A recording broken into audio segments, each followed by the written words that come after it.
bonjour à tous, j'espère que vous allez tous bien. Aujourd'hui on se retrouve pour un update lecture. Je vais vous présenter 5 de mes dernières lectures. On a du thriller, on a de la fantasy. Je crois que c'est à peu près tout. Il y a des bonnes lectures globalement, je crois pas qu'il y ait de déception. Donc voilà, autant commencer tout de suite. Je vais commencer du coup avec ma lecture la plus récente qui est donc un service presse que les éditions Execo ont bien voulu m'envoyer. C'est donc Neuroself de Cécile Dubar qui est en fait une nouvelle, qui est une finaliste du prix Zadig donc 2021. Le prix Zadig, qu'est-ce que c'est? En fait c'est un prix qui est décerné par un jury, jusque là tout est normal. Sauf qu'il a de particulier que le jury est composé de personnes qui travaillent dans le monde donc de la police, du médico-légal, ce genre de choses. Ce qui apporte une certaine crédibilité au fait qu'ils vont élire la nouvelle du thriller.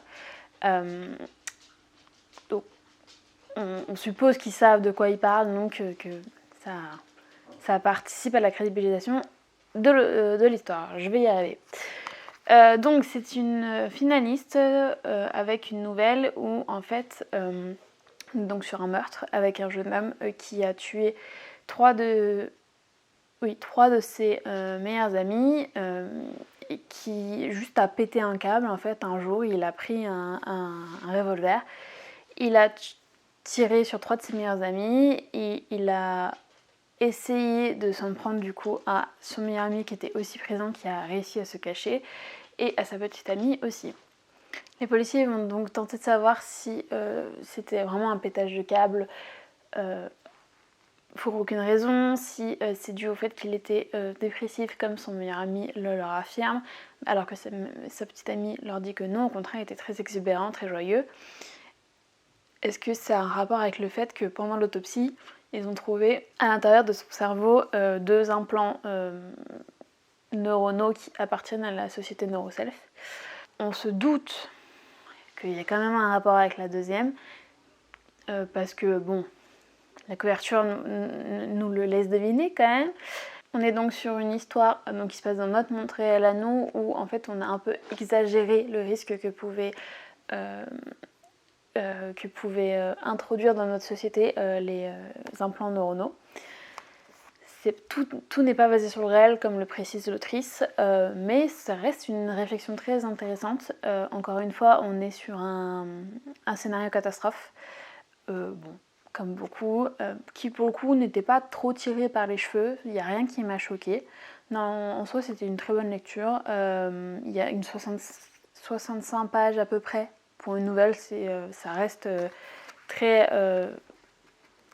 court au final, c'est écrit assez gros, ça se lit très vite. La lecture est assez fluide. Le seul petit point qui m'a un peu sorti du récit par moment, c'est que j'ai trouvé que les dialogues étaient un peu trop littéraires en fait.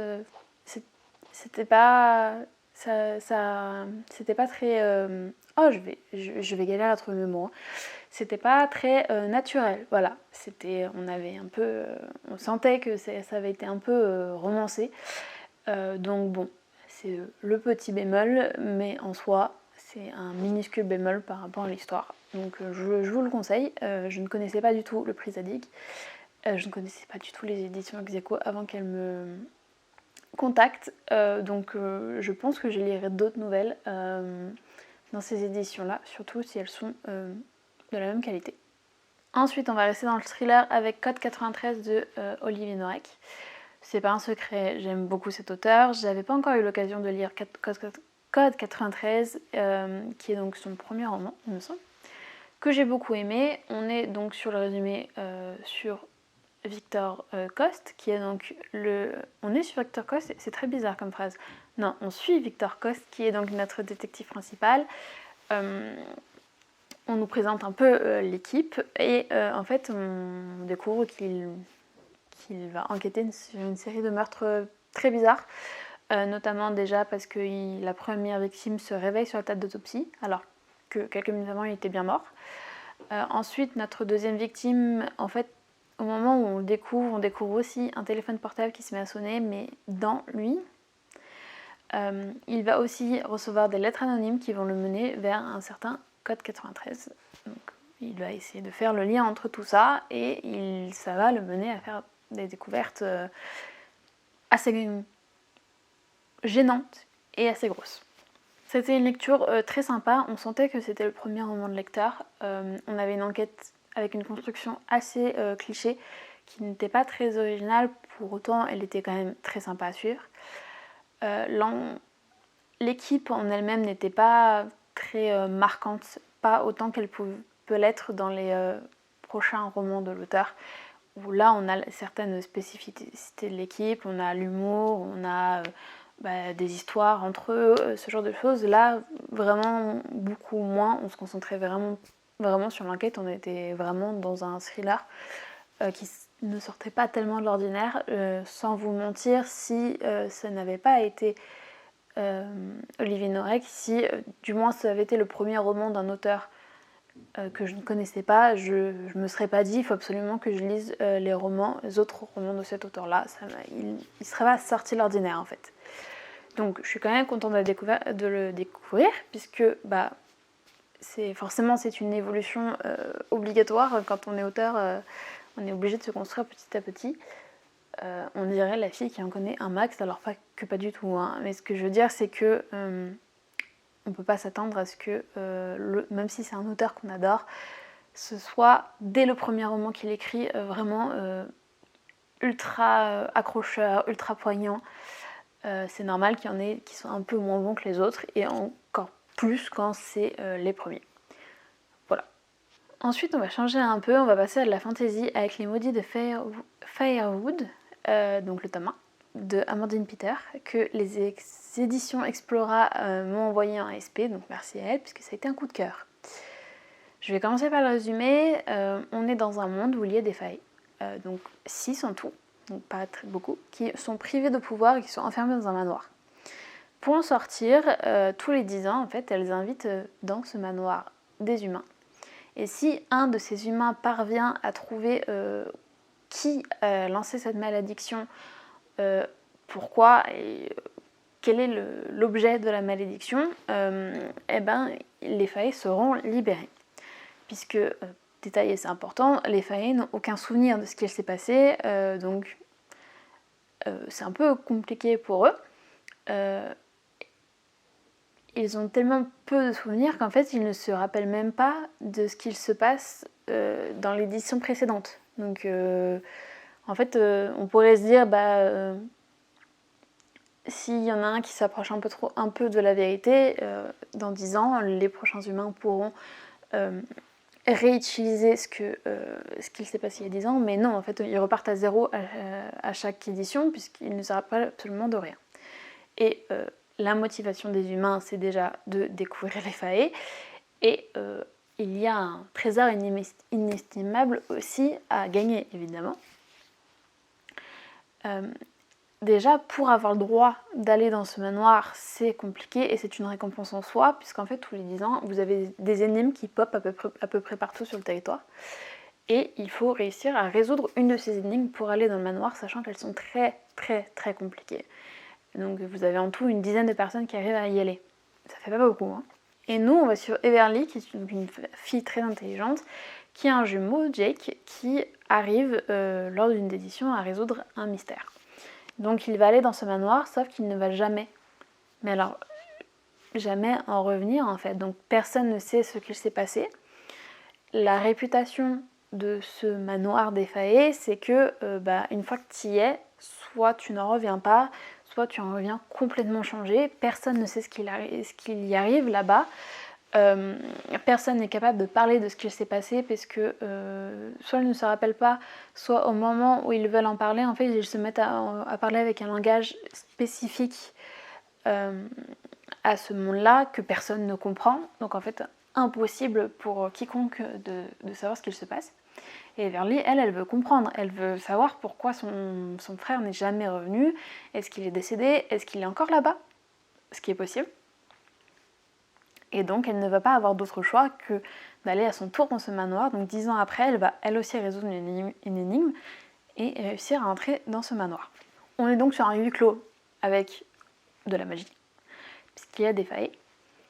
Déjà, j'avais très peur qu'on soit un peu comme dans beaucoup de huis clos qu'on a actuellement, que j'aime beaucoup, mais on va pas se cacher, beaucoup rappellent les uns les autres. Donc je pense à Inheritance Game, on a eu Meurtre Endgame, Meurtre à Aldemer House aussi. Enfin, on en a beaucoup en ce moment des huis clos dans un manoir, ambiance d'Arcademia. Mais là, le fait qu'on ait des failles en plus, ça rapportait vraiment quelque chose de en plus. On avait vraiment l'impression qu'il n'y avait pas que le jeu de piste en fait. Déjà, on s'attachait au personnage d'Everly qui grandit au fur et à mesure. On s'attachait un peu aux failles aussi, on a un peu piqué d'eux. Même si on sait que potentiellement ça peut être les méchants comme ça peut être les gentils, parce que même eux ne savent pas vraiment en fait. Impossible de les lire puisque comment tu veux lire quelqu'un qui n'a aucun souvenir, qui ne sait même pas ce qui lui arrive en fait, c'est juste impossible. On s'éparpille pas dans les pensées du personnage, on passe pas 50 pages dans la tête d'Everly sur son passé, sur ce qu'elle rumine comme ça peut être le cas dans beaucoup de huis clos. Là on est vraiment dans le manoir, dans l'action, on s'y voit, on est avec eux, les relations sont vraiment cool, on n'est pas dans le cliché de il y a un humain, il y a une faille, forcément ils vont tomber amoureux. Non, on n'est pas sur ça. Enfin, du moins, on n'est pas centré sur ça, et ça c'est cool. Je ne vous dirai pas si on n'est vraiment pas sur ça, je ne veux pas vous spoiler. Et au fur et à mesure qu'on avance dans la quête, forcément on apprend de nouvelles choses, comme Everly, comme les failles. Tout le monde apprend au fur et à mesure, on n'a pas un personnage qui en fait a toutes les réponses depuis le départ, qui est caché à un endroit, qui va dire coucou, je suis là, en fait moi je savais tout depuis le départ, ça c'est ça parce que il s'est passé ça, qui t'explique tout genre de but en blanc, de but en blanc c'est mieux. Là non, on est vraiment dans la progression, et puis ça se termine sur un retournement de situation, et je suis en mode c'est pas possible d'attendre un an pour voir la suite, mais je vais bien m'armer de patience puisque c'est le cas. Donc voilà, je vous encourage vivement à découvrir ce roman. Si vous êtes fan de huis clos, si vous êtes fan de faillé, vous allez adorer, franchement. Ensuite, il me reste 2 lectures. Sachant que c'est des lectures qui ont été assez éprouvantes et assez choquantes. Si vous n'aimez pas le gore, le macabre, je vous invite à arrêter la vidéo parce que déjà ça ne va pas vous intéresser. Et puis je ne sais pas comment je vais réussir à les décrire, à les résumer, mais potentiellement ça peut choquer. Je vais essayer de faire le plus soft possible, mais je ne vous promets rien. Si vous êtes encore là, je vais enchaîner avec Ed Jane, Autopsie d'un tueur en série, qui est donc une BD, qui est donc nominée pour le prix Livre Addict de cette année. C'est donc comme ça que je l'ai découvert. Et comment dire j'en suis pas sortie avec des cauchemars, on n'en est pas là, mais ça a quand même retourné un peu l'esprit, sachant que c'est donc une autobiographie d'un tueur qui a réellement existé. On se dit c'est compliqué là. Donc Ed Jane, c'est un tueur que je ne connaissais absolument pas. Je ne connaissais absolument pas son histoire. Mais c'est un tueur qui a eu une enfance assez marquante, assez compliquée, avec une mère très droite, qui pensait que le diable était absolument partout, qui a élevé son enfant comme ne fais confiance à personne, la modernité c'est le mal, le progrès c'est le mal, le mieux c'est de rester chez toi, tu fais ce que tu veux, tu pries et voilà. Sauf que en fait tout ça va marquer ce Ed, et il va développer un attachement plus que profond pour sa mère, même quand celle-ci va décéder. Ce qui va le mener à commettre des atrocités pour combler ce manque en fait, en allant très loin, donc jusqu'au meurtre, même jusqu'au cannibalisme. Voilà, je vais m'arrêter là pour les détails, mais quand vous lisez cette histoire, on se demande comment ça a pu arriver, comment c'est réel. Honnêtement, on m'aurait pas précisé que c'était une autobiographie. Enfin, c'est pas une autobiographie, puisque c'est pas lui qui l'a écrit d'ailleurs. C'est une biographie. On m'aurait pas précisé que c'était tiré de faits réels. À aucun moment ça me serait venu à l'esprit. le récit est agrémenté de notes de l'auteur, d'articles de journaux pour illustrer comment c'était... c'est quoi le mot comment c'était perçu à l'époque, comment le monde a eu connaissance de cette histoire. Et il me semble qu'il y a eu quelques libertés scénaristiques quand même sur des détails, mais en tout cas tout était précisé à la fin de la BD. Donc en soi le contenu, je peux pas dire que j'ai trouvé ça bien parce que c'est quand même l'histoire d'un tueur, mais j'ai trouvé ça très intéressant. Maintenant j'ai été beaucoup moins convaincue sur la construction, puisqu'on est sur une BD avec des chapitres à chaque fois, et c'était très répétitif en fait cette histoire de chapitres. Donc au bout d'un moment on se désintéressait presque parce qu'on était ennuyé par ça. On savait que derrière un chapitre il y en avait un autre, que voilà, c'était très linéaire, c'est ça le mot que je cherchais. Pour les dessins ils étaient cool, par contre c'est quelque chose de très froid. Forcément, quand c'est l'histoire d'un tueur, on ne s'attend pas à quelque chose de chaud, de joyeux. Là, on est vraiment sur quelque chose de froid, de triste, de dur. Donc ça sert bien l'histoire, mais ça va pas vous remonter le moral. Vraiment. Ne la lisez que si vous êtes fan de cold case, d'histoires de tueurs en série. Si c'est le cas, vous allez aimer, je pense. Enfin, donc je vous l'avais dit, je reste dans un thriller qui m'a... Je pense, j'en ai pas fait des cauchemars, mais j'ai pas dormi tranquille après la lecture de celui-ci. C'est donc le tome 2 de L'âme du mal de Maxime Chatham, donc In Tenebris. Je lis beaucoup de thrillers, vous le savez. C'est rare que je sois choquée au point de mal dormir.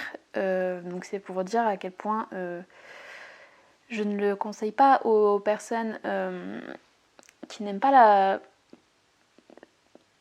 vraiment le gore en fait. Là on n'est pas sur autre chose. J'étais en train de dire que pour ceux qui n'aimaient pas le gore, vraiment n'y allez pas. Pour ce qui est du résumé, en fait l'histoire se passe à New York où il y a énormément de personnes qui sont disparues, qu'on ne retrouve potentiellement jamais, sauf qu'il y a une femme qui a été portée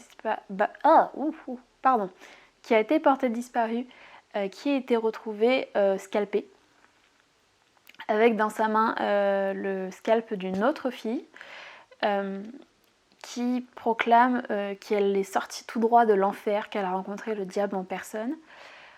On va vite retrouver son tueur,